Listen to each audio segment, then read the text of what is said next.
बिस्मिल्लाहिर्रहमानिर्रहीम, अस्सलाम वालेकुम। आज मैं आपको गोश्त की कढ़ाई बनाना सिखा रही हूँ। ये बहुत ही मज़ेदार और बहुत जल्दी तैयार हो जाने वाली रेसिपी है। इसके लिए जो चीज़ें चाहिए होंगी आइए मैं आपको दिखाती हूँ। ये मैंने 3 kg गोश्त ले लिया, यानी 3 किलो। इसको अच्छी तरीके से मैंने वॉश कर लिया है। और यहाँ पे जो टोमेटोज हैं मैं 2 तरह के लूंगी। ये टोमेटोज मैंने 6 बड़े साइज के लिए हैं और 7 से 8 हरी मिर्ची ले ली है मैं इनको ग्राइंड कर लूंगी और इनका पेस्ट बना लूंगी।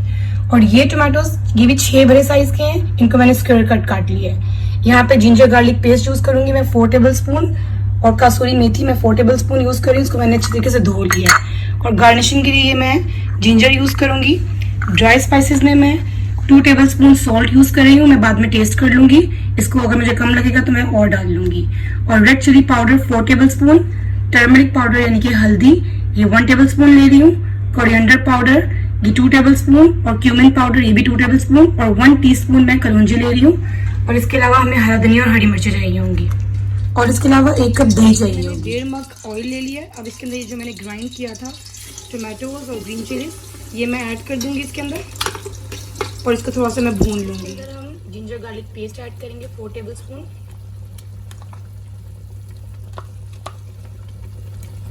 और इसको थोड़ा सा भून लेंगे। ड्राई स्पाइसेस डाल देंगे, और ये कसूरी मेथी ये डाल देंगे, इसको हम थोड़ा सा भून लेंगे। देखिए ये ऑयल भी ऊपर आ चुका है। अब हम इसके अंदर ये अपनी दही डालेंगे और इसको थोड़ा सा मसाला अच्छी तरीके से भून चुका है। अब हम इसके अंदर गोश्त ऐड करेंगे। बिस्मिल्लाहिर्रहमानिर्रहीम।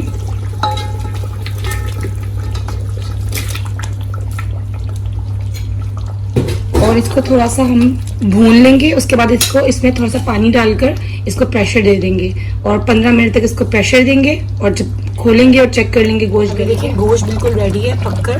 अब इसके अंदर हम ये टमाटर है ये डाल लेंगे और इसका थोड़ा सा पानी खुश कर लेंगे,